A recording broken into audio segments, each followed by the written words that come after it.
नमस्कार शेतकरी मित्रांनो, आपण या ठिकाणी पाहतात की ही जी गाय आहे, ही गाय 4 दिवस झालं आज काही खाणं पिणं संडासलं की सर्व बंद असून व 8 महिन्याची प्रेग्नंट गाय असलेली या ठिकाणी आपण पाहत आहोत की हिचे ट्रीटमेंट आपण कशा पद्धतीने व डायग्नोसिस करणे खूप महत्त्वाचे आहे, ते आपण सुरुवातीला करीत आहोत.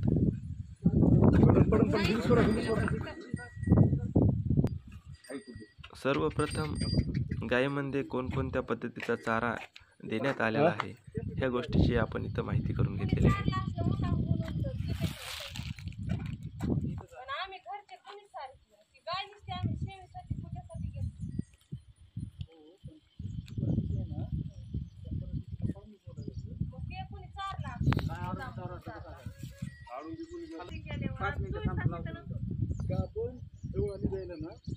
खाण्याकडे थोडं दुर्लक्ष होतंय, पण खाणंच बंद होत नाही कधी. आणि खाणं जर बंद होतंय तर मित्रांनो, गायच्या चाऱ्यामधून कोणकोणत्या पद्धतीचा चारा देण्यात आलेला आहे या सर्व गोष्टीची खात्री केल्यानंतर मित्रांनो आपल्याला असे आढळून येते की ह्या गायीमध्ये फूड पॉइझनिंग झालेले आहे.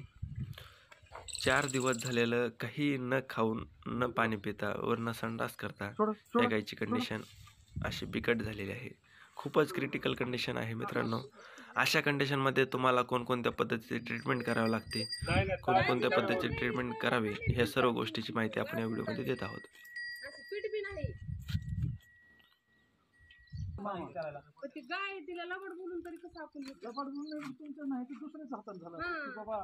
पण एकच आहे सर, तिला 9 वाजेपर्यंत संध्याकाळचे आम्ही इथं कायम बसून असतो.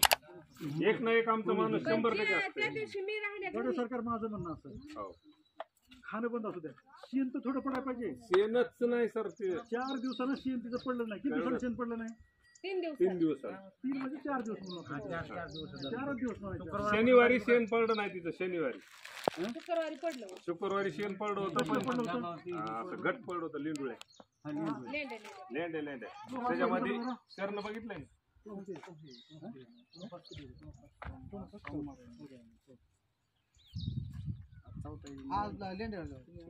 सरनी बघितलंय शेण पडलेलं.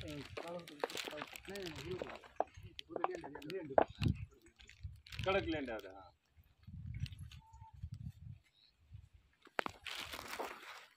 मला जेवढ्या पायऱ्या चढता येतात तेवढ्या चढायला नाही, चढणं गरजेचं आहे ना. आता ही महिनाभर ट्रीटमेंट चालू होती यांच्या मशीनवर. महिनाभर किती? 1 महिना. शेवटी ह्यांना कोणी तर सांगितलं एकदा दिनदिवसाला दाखवा. मी यांना म्हणलो तुम्ही वेगळं काय. मला डायरेक्ट ढगे साहेब म्हणले आणि काल ते पाटील आणि ते जोशी पाटील नाही का, ते पण म्हणले साहेबाशिवाय आपण काय रिक्स. तर माझं निदान मी असं केलं, काय खाण्यात आलं ते मला माहित नाही. मला कसं कळणार? तुम्हाला जर माहित नाही तर मला कसं कळलं? नाही, आम्ही तिला स्पष्टपणे सांगतो 9 वाजेपर्यंत रात्रीच्या आम्ही तिला मग रातचा आणून कुणी चारला असला आमच्या परत नाही चारलं कुणी तरी.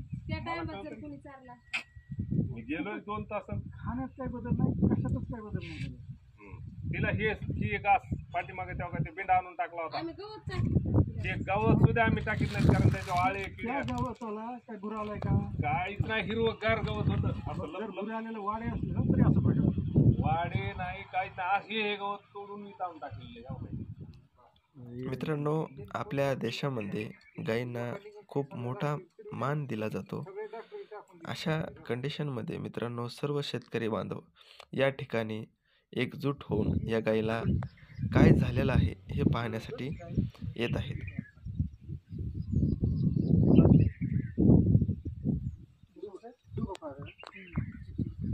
आज आणायचे ते सगळे.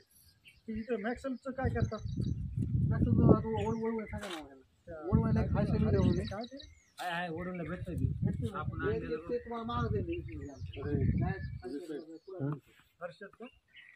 हर्षद मेडिकल डायरेक्ट करणार का म्हणलं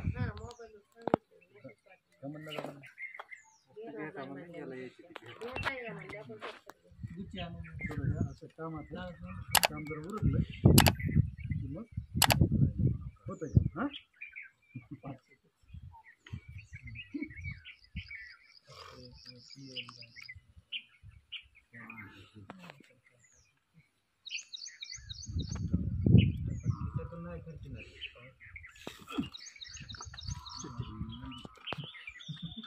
ही पावडर आणलं 250 ग्राम आलेले पाहिजे, त्याच्यात 20 ग्राम खायचं सोडा टाकायचं.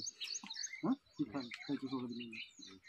ही दिल्यानंतर रात्रीच्याला अर्ध उरतोय उद्या ठेवायचं. ही रात्रीच्याला 4-5 तासाने 250 ml द्यायचे, पाजायचे हे, आणि 6 तासानंतर पण 250 पाजायचे. कळलं? आता ही जी लिक्विड आहे ही लॅक्झाबल ही उद्या आहे. उद्या द्यायचं ते कधी द्यायचे? ही राहिलेला अर्ध दिल्यानंतर ही द्यायची. आता तुम्हाला फोनवर सांगायची गरज नाही, मला आता समजून सांगितलं सर. 6 तासानं राहिलेला अर्ध द्यायचं. आता काही अडचण ठेवली नाही.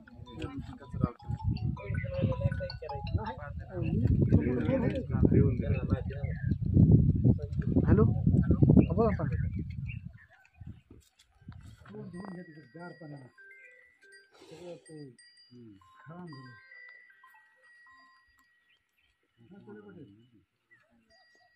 दुबडे गाव बोला ना, जास्त झालेलं जायचे इन्फेक्शन फूड पॉइझनिंग सारखा प्रकार आहे. 4 दिवसांनी तुम्ही काही खाल्लं की नाही, सीएनजी पडलेलं नाही.